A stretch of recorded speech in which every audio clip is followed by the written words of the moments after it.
دادگاه خوجند سابق معاون امام خطیب یک مسجد این شهر را با اتهام شامل شدن در سازمان فعالیتش در تاجیکستان ممنوع اخوان المسلمین برای 5 سال محکوم به زندان کرد. او جزای دادگاه را سنگین نامیده گفته است که بازبینی پرونده‌اش را طلب خواهد کرد.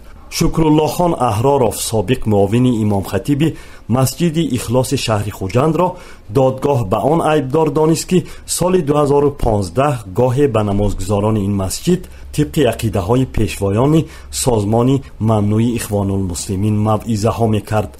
مقامات حفظ حقوق از منزل زیست او تعدادی از ادبیات منسوب به این سازمان فعالیتش در تاجیکستان ممنوع را دریافت و مصادره کردند. او گفته است که این ادبیات را زمان تحصیلش در شهر قاهره مصر خریده است. نکروز مأمورزاده دادرس دادگاه خوجند و مسئول بازبینی پرونده احراروف گفت که او سال 2013 به شهر قاهره مصر رفت و تا سال 2010 در فکولته علوم اسلامی دانشگاه الاحزر تحصیل کرد. به گفته مقامات او در آنجا با یک شهروند قرغیز با نام عبدالرحمن آشنا و با پیشنهاد او به سازمان اخوان المسلمین شامل شده است. احراروف با پیشنهاد این شهروند قرغیز که مقامات تفتیشات شخصیتش را نامعلوم مینامند، عقیده های اخوان المسلمین را از روی ادبیات پیشوایان این سازمان آموخته است.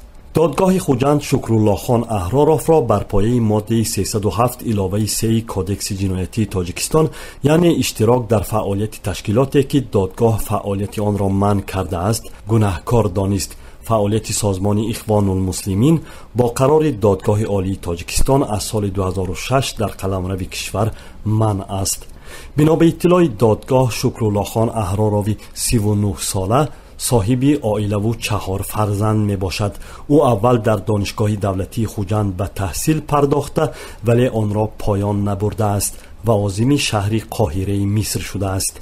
او سال 2010 بعد بازگشت از مصر عرب به بخش غایبانه فکولته علوم اسلامی دانشگاه اسلامی تاجیکستان به نام امام اعظم داخل شده. زمان بازداشتش محصل سال آخر بود. او همزمان در بازار شهر بوستان پیشتر از چکالوفسک مشغول صاحبکاری بود.